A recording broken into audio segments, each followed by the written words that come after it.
mbrëma, ky është edicioni qendror i lajmeve këtu në Radio Televizionin Ora News, titujt kryesor. IPR Marketing dhe Ora News do të vinë sonte në orën 21 në Tonight Ilvatare me sondazhin e tretë në rang kombëtar dhe për Shkodrën për orientimin e votës së 25 qershorit. Kryetari i Partisë Demokratike Lulzim Basha zhvillon takim me presidentin Donald Trump. Basha shpreh mirënjohjen për mbështetjen nga presidenti dhe Shtetet e Bashkuara.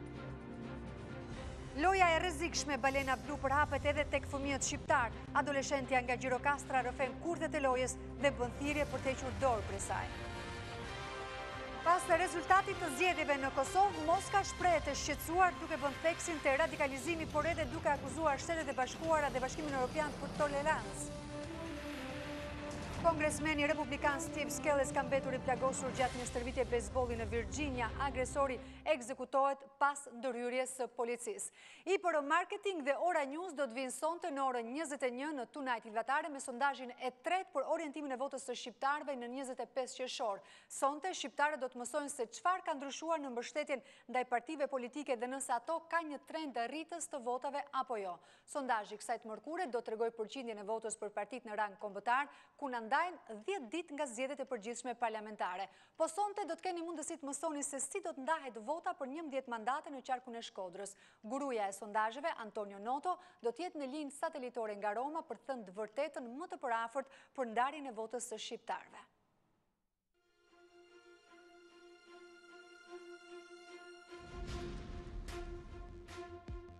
Sot, sondazhi i tretë në kulmin e fushatës.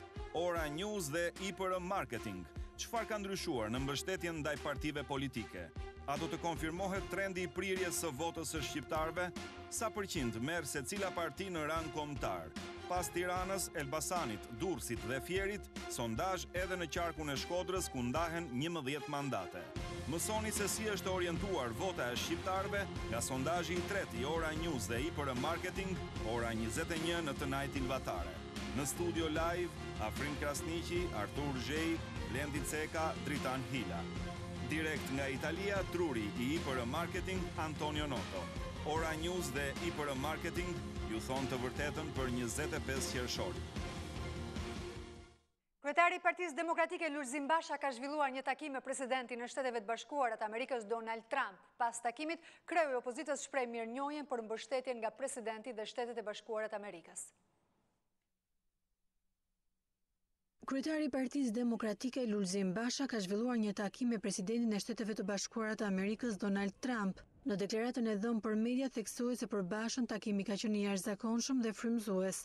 Takimi jashtëzakonshëm me presidentin Donald Trump, vizioni dhe kauza e tij janë frymëzim dhe inkurajim kolosal për lëvizjen tonë për një republikë të qytetarëve, me ekonomi të fortë dhe të nesërme të sigurt për të gjithë shqiptarët. Sapo mbylla një vizitë 2 ditore në Shtetet e Bashkuara të Amerikës gjatë javës së shtëpisë së bardhë për zhvillimin e fuqisë punëtore, ku po diskutohen iniciativat e administratës Trump mbi uljen e taksave, trajnimi profesional, stazhet e punës dhe financimin e studimeve. Mirënjohjet pakufishme presidentit Trump dhe Shteteve të Bashkuara për mbështetjen për Shqipërinë dhe shqiptarët. Takimi me Basha e paralajmëroi në një takim të pak ditët më parë në Korçë, teksa u pyet nga një pjesëmarrës. Presidenti Trump, t'ja thuash këto që po themi ne, Trumpit, kur të shkosh atje, se po i dëgjon, edhe ne po ta themi seriozisht edhe të vërtetën si që është. Petrit, jam kurios ta di kush tha që nga e more vesh që do takoj presidentin Trump.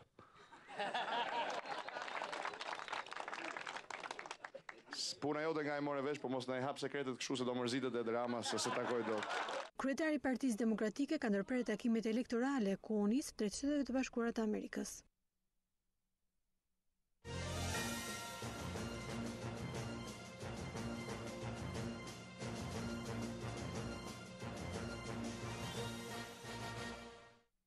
Brenda muajit shtator do të nisin punimet për rrugën e Arbrit. Ishte ky premtimi që kryeministri Edi Rama u bëri banorëve të Dibrës. Ai u kërkoi të majtëve dhe të djathtëve të bashkojnë votat për Partinë Socialiste, pasi sipas tij është e vetmja forcë politike që mund të ndërtojë një shtet modern. Përpara banorëve të Dibrës, kryeministri Edi Rama u zotua se punimet për rrugën e Arbrit do të nisin brenda muajit shtator të këtij viti. Për më shumë investime, ai kërkoi një vot të bashkuar për Partinë Socialiste. Rruga e Arbrit, që është i zotim solemn i yni, do të nis nga puna, me të përfunduar kontrata. Procedura është drejt përfundimit dhe brenda një periudhë shumë të shkurtër. Ne do t'jemi këtu për të hapur kantierin e rrugës Arbrit. Edhe kur them periudhë shumë të shkurtër, nuk them një vit. Them me përfundimin e kontratës, brenda shtatorit ne do të fillojmë punën. Votën Rama e kërkoi edhe nga demokratët, duke theksuar se forca politike që drejton është e vetmja që mund të ndërmarrë reforma për ndërtimin e një shteti modern. Të tjerët nuk kanë as vizion, as program, as skuadër, as lider. Kanë vetëm një mundësi të na kthejnë mbrapa. Unë nuk ju them atyre që thonë jemi djathtë, hajde bëuni të majt. Kush është me PD-n, le ta mbaj Saliu në zemër dhe Lulin. Po doj t'i vëri dhe fotografinë Saliu në dhomën e pritjes. Fotografinë e Lulit, po të ndigjoni mu ke dhoma gjumit, se aty ju ndjell edhe gjumë shumë tomë Luli. Më herët Rama zhvilloi një bashkëbisedim me banorët e Dibrës, në fokus të cilit ishte shërbimi shëndetësor. Në takimin elektoral që pati në Fushkruj, ish kryetari i LSI-s foli për dhunën e ushtruar ndaj një të riu të LRI-s në Zharës të Fierit. Ai tha se i vetmi përgjegjës për këtë ngjarje është Edi Rama. Meta tha se nuk do të ketë vrim ku të futen ata që do të guxojnë të prekin votën e qytetarëve. Por Ilir Metën dhuna ushtruar ndaj një të riu të LRI-s në Zharës është përgjegjësia drejt për drejt dhe personale e Edi Ramës. Në një takim me banorët e Fushkrujës, ish kreu i LSI-s tha se është Rama i që nxit dhe ushtron dhunë. Nuk është rastësi. Kjo është pjesë e një skenari o kurzi të kryetarit të rilindjes. Pas të mitingu do të nisem për në Zharës dhe për në Fier për takuar Orges Grëmbin këtë 18 vjeçar, të plagosur nga falangat e Edi Ramos dhe askush tjetër, dhe përgjegjësinë e ka ai dhe ka personale. Por Meta u betua para qytetarëve se nëse Rama dhe çdo kush tjetër do të guxojnë të prekin votën e qytetarëve, nuk do të kenë vrim ku të futen. Do të jap fjalën e shqiptarit, të malsorit, të skapaliut. Nuk ka vrim për Edi Ramën dhe gjithë ata që do tentojnë të dhënë dorë mbi zgjedhjet. Kreu i kuvendit e quajti rilindjen mashtrim që mbuloi Shqipërinë me kanabis. Gjatë një takimi me banorët e Prezës, Fatmir Mediu ka shpalosur programin politik të Partisë Demokratike dhe lehtësira që do të krijojnë fermerëve me qeverinë e Lulzim Bashës. Kreu republikan evidentoi si garanci për suksesin e këtij programi është fakti se ky program është hartuar nga ekspertët më të mirë të kancelares Merkel. Gjatë një takimi me banorët e Prezës, kreu republikan Fatmir Mediu vlerësoi programin e hartuar nga ekspertët e kancelares Merkel për të pasur, siç tha ai, një ekonomi të fortë. Ajo që ndërton shkollat, spitalet, mirëqenien është ekonomia private. Ne jemi në ekonominë e tregut të lirë, ku secili është i zoti për të ndërtuar, por ti duhet japësh shansin e mundësinë, politikat e duhura. Programi ynë nuk është premtim, por është një angazhim konkret i përcaktuar në kohë. E kemi bërë këtë me qeverinë Merkel, me specialistë më të mirë. Mediu ndalën në politikat që do të ndiqen për zhvillimin e bujqësisë, sektori i cili tha ai pothuajse u shkatrua tërësisht gjatë qeverisjes së rilindjes. Sipas Mediut, qeveria Basha do të asistojë në pagesat e energjisë për shtresat në nevojë. Themeluesi i sfidas Gjergji Bojaxhi ka zhvilluar takimet elektorale në Vlorë, ku ka prezantuar kandidatin për deputet Jonad Dhrami. Në fjalën e tij, Bojaxhi ka theksuar se sfida është alternativa ndryshe e 25 qershorit. Vlora ka qenë ndalesë e radhës e sfida për Shqipërinë në këtë fushat elektorale. Themeluesi i saj, Gjergji Bojaxhi, duke prezantuar Jonad Dhramin si kandidatin për qytetin bregdetar, theksoi se sfida është alternativa ndryshe në zgjedhjet e 25 qershorit. Jemi shumë të bindur që Shqipëria s'ka nevojë për parti të reja. Shqipëria ka nevojë për parti ndryshe. Dhe sfida është një parti e tillë. Ne kemi bërë që ai që është kryetar s'ka drejtë të jetë deputet e politikan. Pse e kemi bërë këtë? E kemi bërë sepse gjatë gjithë këtyre viteve, për çerek shekulli, kemi parë se si një kryetar merr në kontroll partinë, merr në kontroll shtetin dhe pastaj bëhet pronar. Kandidati Dhrami në fjalën e tij u premtoi vlonjatëve se te sfida zëri tyre do të dëgjohet. Në 27 vjet ne kemi dëgjuar, siç kemi dëgjuar edhe në këto 20 ditë fushat elektorale, nga kjo klasë politike ta trajtoj Shqipërinë dhe shqiptarët si një tepsi, tek e cilat gjithë secili duhet fus duart të ha nga kjo tepsi, dhe në djallë pastaj e ardhme e fëmijëve, e ardhme e shqiptarëve. Gjatë takimeve me mbështetësit është diskutuar mbi shqetësimet dhe problemet e qytetarëve, teksa u theksuar rëndësia që ka përdorimi i votës si mjet për zgjidhje. Nga Shkodra, ku takoi votuesit në rrugët e qytetit, kreu Libras Ben Blushi tha se partia e tij është e vetmja opozit në Shqipëri. Sipas Blushit, misioni më i ri i Bashës është të ribëj kryeministër Edi Ramën, të cilin e përmendi edhe kur komentoi fotografinë e vet me të fortin e Durrësit Lul Berisha. Marrëveshjen PD-PS Ben Blushi e quan pakt kundër popullit, kundër reformës në drejtësi dhe kundër interesit kombëtar. Prandaj dhe Libra sipas tij është e vetmja opozit. Kështu që na përjashtoni nga raporti me ta, ne jemi në këto zgjedhje në emër shqiptarëve, do bëjmë pakt vetëm me qytetarët e Republikës së Shqipërisë. Nga Shkodra, ku gjatë ecjeve në qytet ju prezantoi qytetarëve alternativën Libra, Blushi ishte i prerë kur deklaroi se pas 25 qershorit nuk do të ketë asnjë koalicion me partitë e tjera. Lidhur me foton krah Lul Berishës, deputeti Blushi ka vetëm një koment që lidhet drejt për drejt me akuzat të forta ndaj kryeministrit Rama. Edi Rama i nxori nga burgu kriminalët e Shqipërisë për të krijuar efekt elektoral për zgjedhjet. Në fund, Ben Blushi shprehu bindjen se votat e Libras do të ruhen nga partitë e mëdha që do të luftojnë mes tyre. Gjatë një takimi me banorët në Dreçan, ministri i jashtëm Ditmir Bushati theksoi se bashkëpunimi është mënyra e vetme e zhvillimit të qytetit dhe qarkut dhe jo mentaliteti që sipas tij ka sot Bashkia e Shkodrës, pengesa dhe justifikime në Facebook. Bushati vlerësoi se Shkodra ka të gjitha resurset për të qenë realisht kryeqendra e veriut. Ura bashkëpunimi në të mirë të zhvillimit të çdo rajoni, përfshi dhe Shkodrën, kështu ka deklaruar ministri i jashtëm Ditmir Bushati para banorëve të Draçinit, teksa ka vlerësuar absurde mentalitetin e Bashkisë Shkodër dhe kryebashkiakes Ademi, e cila sipas tij jo vetëm bëhet pengesë për çdo punë, por ka gati dhe justifikimin dhe deklaratën e radhës në Facebook. Kjo gjë ndodhi me urën e Bunës dhe me projektin për liçenin e Shkodrës. Do të ishte momenti ura edhe si koncept fizik, gjeografik, bashkon dy territore, dy lagje, dy krahina. Edhe do të ishte krejt absurde edhe që nolli që ura mu kthy në një mollë sherri se kujt i takon ura. Këtij modeli komunist që ka lënë prapa qyteteve të tjera Shkodrën, si në 45 vjetët e monizmit, ashtu dhe në 27 vitet e qeverisjes së Partisë Demokratike duhet jepet fund më 25 qershor, ka vijuar më tej Bushati. Kryesuesi i listës së Partisë Socialiste kërkoi që shkodranët të shkëputen nga vargonjtë e prapambetjes, pasi Shkodra i ka të gjitha resurset për të qenë kryeqendra e veriut.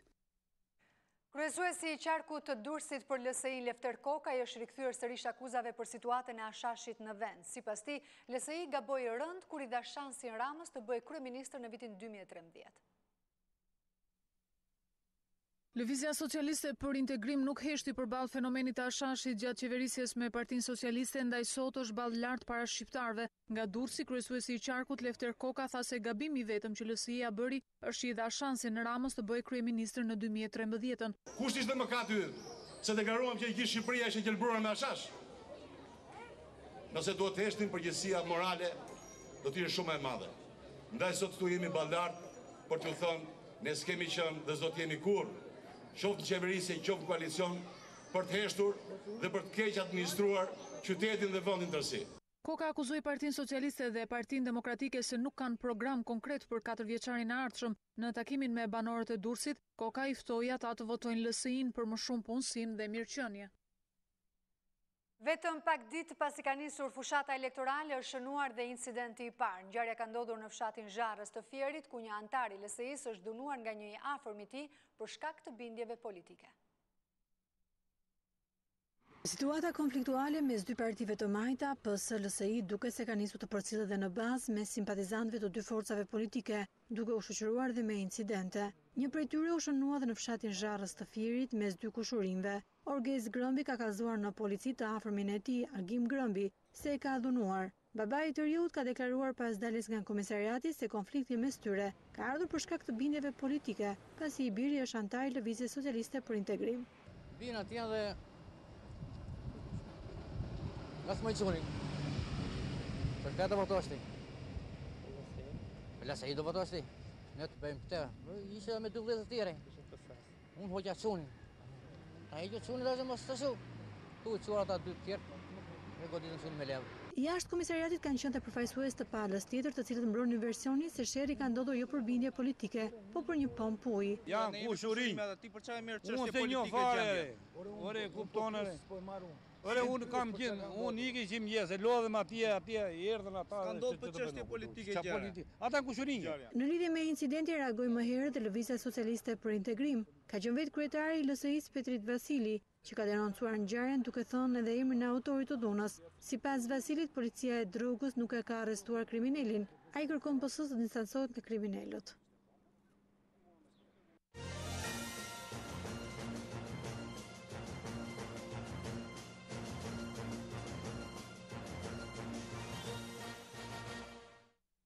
Merr formë organi i parë që pritet të kryejë rivlerësimin e gjyqtarëve dhe prokurorëve në Shqipëri. Komisioni parlamentar ad hoc me 6 antarë zgjodhi 9 antarë të kolegjit të apelimit, 7 antarët kryesor dhe 2 zëvendësues me procedurë votimi të fshehtë.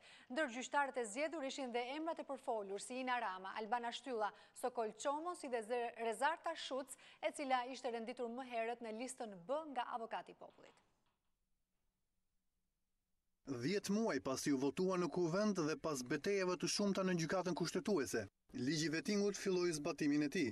Në prezencën e ambasadorit amerikan Donald Lu, ambasadores së Bashkimit Evropian Romana Vlautin dhe ekspertët e Oraliosit dhe Obdatit, 6 antarët e Komisionit Parlamentar ad hoc zgjodhen 9 antarët e Kolegjit të Apelimit, organ kushtetues i cili do të jetë pjesë e rëndësishme e procesit të rivlerësimit të gjyqtarëve dhe prokurorëve. Hapet votimi.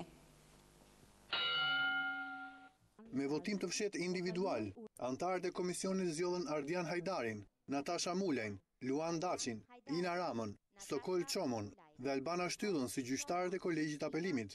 Antari i 7, të cilit i nevojitet shumicë e thjeshtë ndërmjet antarëve të komisionit, u zgjodh me short pas balotazhit të votimit elektronik, dhe kjo ishte Rezarta Shuc. Komisioni zgjodhi edhe 2 antarët e tjerë zëvendësues, Etleva Paplekaj dhe Mimoza Tasi. Atëherë procedura e votimit mbyllet.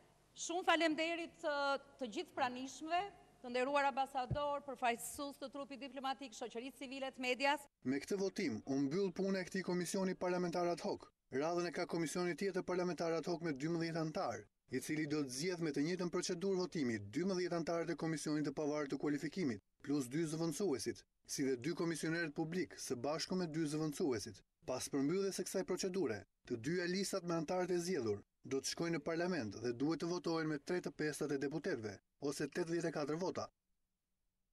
Një ditë pasi Albin Kurti tha se do të jetë vetëvendosja ajo që do të formojë qeverinë e re, kandidati për kryeministër nga koalicioni PDK-AK Nisma Ramush Haradinaj ka deklaruar se qeverinë do ta formojë koalicioni fitues i zgjedhjeve të 11 qershorit dhe për këtë nuk do të lejohen improvizime. Haradinaj nuk përjashtoi mundësinë e bashkëpunimit me vetëvendosjen dhe LDK-n, por kjo e fundit ka hedhur menjëherë poshtë çdo nisëm që ka për qëllim, siç tha ajo, të mbajnë pushtet Partinë Demokratike.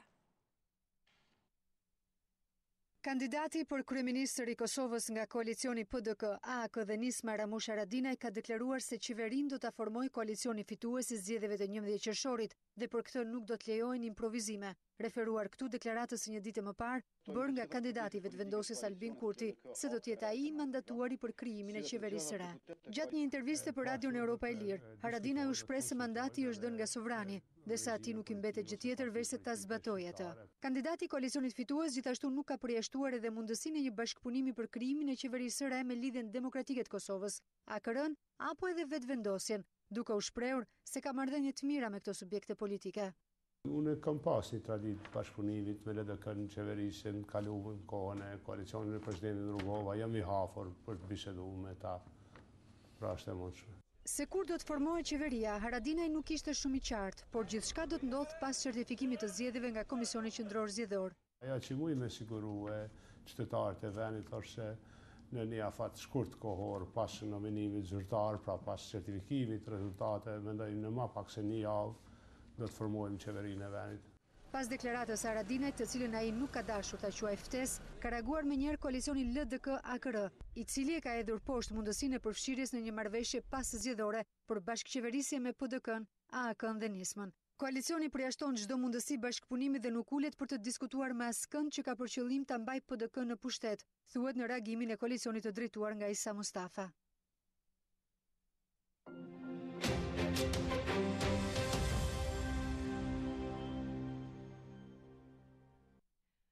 dhe shumë bashkëmoshatar të saj që luajnë me balenën blu. Kjo është tronditja e dytë që sjell për publikun shqiptar 14 vjeçaria nga Gjirokastra, e cila zyrtarisht konsiderohet viktima e parë e lojës vrastare Balena Blu. Në një rrëfim ekskluziv për Ora News, vajza me inicialet AC rrëfen se si ishte bindur të gjitha kërkesave të balenës deri në nivelin e 33, kur ju kërkuat të priste damarët. Gjeta forcën dhe tregova, thot vajza në rrëfimin e saj. AC, vajza që u konsiderua viktima e parë e lojës vrastare Balena Blu në Shqipëri, rrëfen historinë e saj për Ora News, nga momentet e para të fillimit të kësaj loje deri në momentin kur ju kërkua të pres damarët. Sapo ka mbaruar klasën e 7 në shkollën Koto Hoxhi, ajo thot se ishte shoqja e vet që sugjeroi 2 javë më parë të luante balenën blu, lojë që siç rrëfen vet ajo e bëri agresive dhe të mbyllur në vetvete, dhe vjen në nivelin e 33 të lojës kur gjeti forcën për t'u treguar shoqeve të saj. Nivelin e 33 të kërkon që të presësh damarët, do me thënë, këtë jo, nuk e bëra, sepse kjo është i presë damarës deri në fund, deri sa të vdesësh, se mund të vdesësh dhe para ditës të 50, se ka vetëm 50 ditë. Ajo nuk konsumonte asgjë prej 2 javësh, ashtu siç e kërkonte loja, por tashmë e di se ka shpëtuar mirë fal vëmendjes së shokëve të klasës. Gjeta forcën që ju thash shoqeve të mia, nuk e di se si, por gjeta një forcë që ju thash shoqeve të mia dhe ato më kanë ndihmuar shumë duke ju thënë personave të tjerë që të më ndihmonin. Vajza ndihet shumë keq kur rrëfen se si historia e saj u keq përdor nga një pjesë e medias që e raportoi familjen e saj me probleme të shëndetit mendor. Kanë thënë se prindërit e mi janë me të meta mendore dhe kjo është absolutisht një gënjeshtër, se kam një mama të mrekullueshëm dhe një baba, një motër dhe një gjyshe dhe nuk janë as pak me probleme mendore. AC pohon se dhe bashkëmoshatar të tjerë e luajnë këtë lojë dhe ka një mesazh për ta.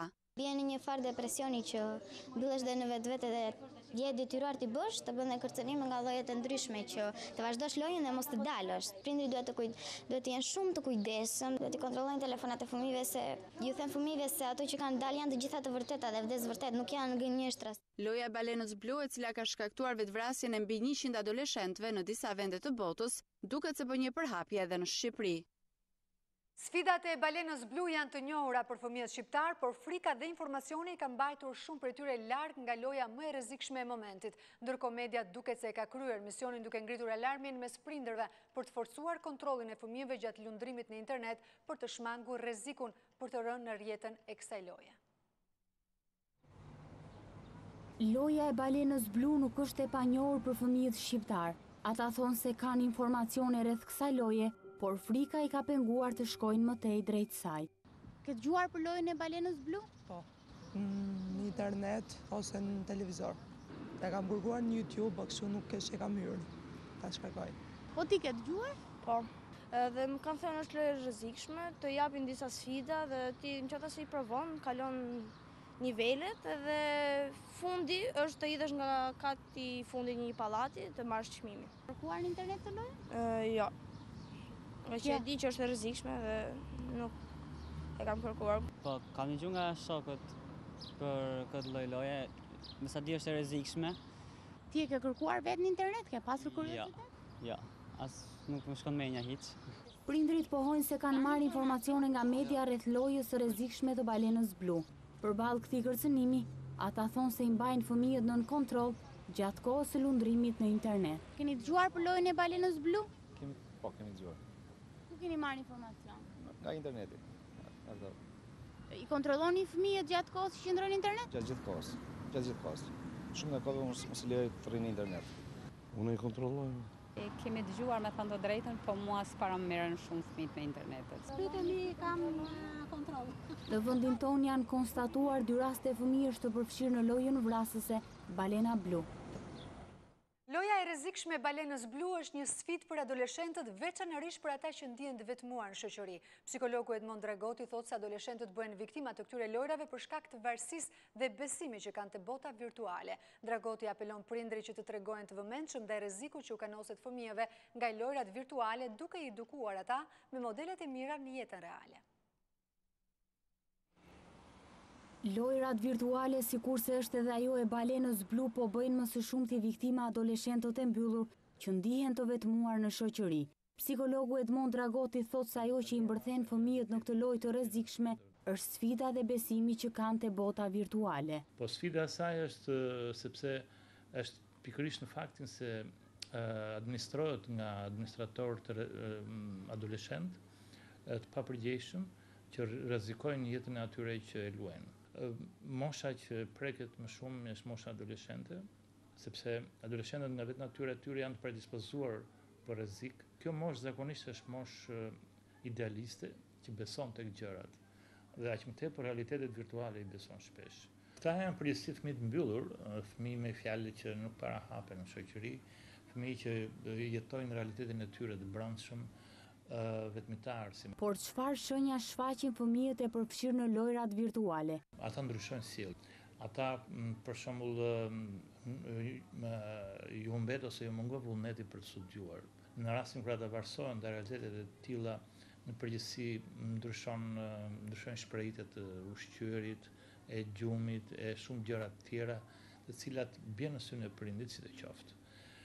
Veç faktit që ata mund të shfaqen si të obsesuar, si të dhënë shumë mbas diçkaje që s'duket, që s'kapet, që s'gjendet.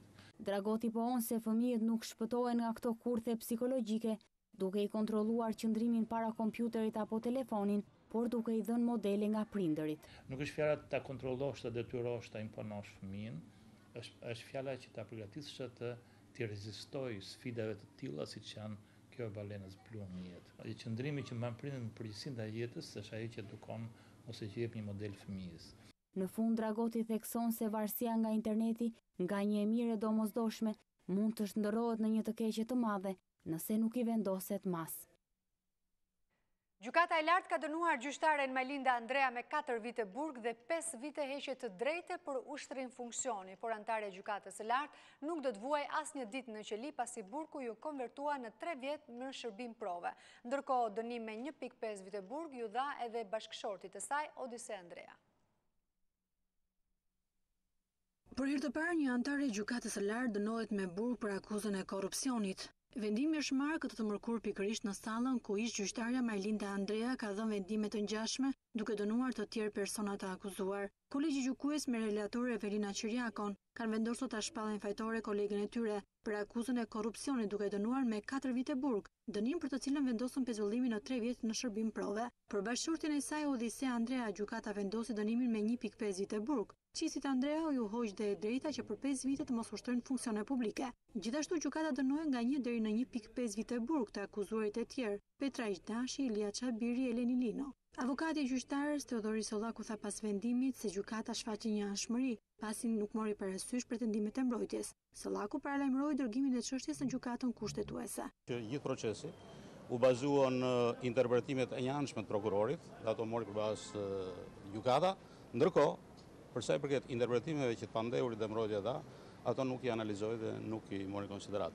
Sigurisht ky vendim është i formës prerë dhe nuk mund të vjen diskutim, por tham që ne do të ndjekim hapat e tjerë që lejon kushtetuta.